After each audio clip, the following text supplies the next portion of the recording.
Hello les amis, j'espère que vous me voyez bien, j'espère que vous m'entendez bien et surtout j'espère que vous allez bien en cette période estivale alors qu'on n'est pas officiellement encore en été.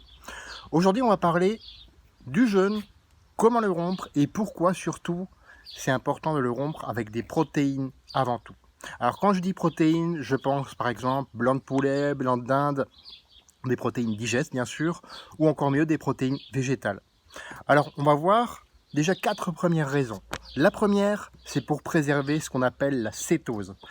La cétose, c'est l'état dans lequel ton corps se met lorsque tu fais du jeûne intermittent ou lorsque tu utilises le mode de vie cétogène. La deuxième raison, c'est de reconstituer l'énergie. Ton corps va à partir des protéines notamment, mais pas que, créer le glucide dont il a besoin, créer le glucose dont il a besoin, le glycogène dans les muscles, ou le glucose pour faire fonctionner une partie du cerveau qui n'utilise que cette énergie-là.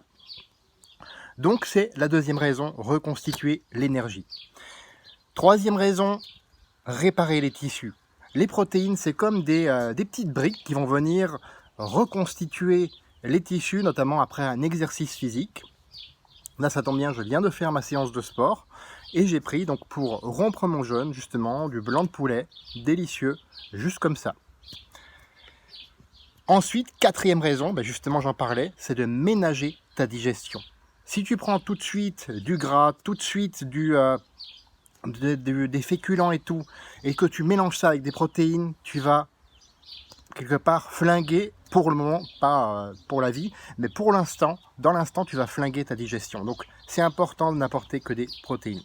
Alors, voici quelques conseils pour en plus optimiser ta récupération. Donc ça, c'est un petit plus. Premier conseil, c'est tu fais du sport avant de rompre ton jeûne. Donc, tu fais toujours du sport à jeun, en tout cas la plupart du temps.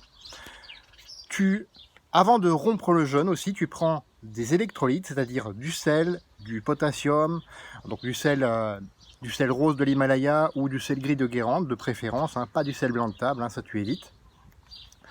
Avec du collagène, tu peux prendre par exemple ce qu'on appelle un bouillon d'os. Et tu peux ajouter un petit peu de vinaigre de cidre qui va faciliter l'assimilation des minéraux. Ensuite, bien sûr, tu prends les protéines maigres. Et là, tu vas voir que tu vas mieux récupérer, tu vas préserver l'état de cétose de ton corps, tu vas reconstituer l'énergie, tu vas mieux réparer tes tissus et tu vas ménager ta digestion. Voilà. Laisse-moi un commentaire en me disant comment toi tu fais pour rompre le jeûne et fais de ta vie une aventure mémorable qui te ressemble et à personne d'autre. On se retrouve demain pour une autre vidéo. À bientôt.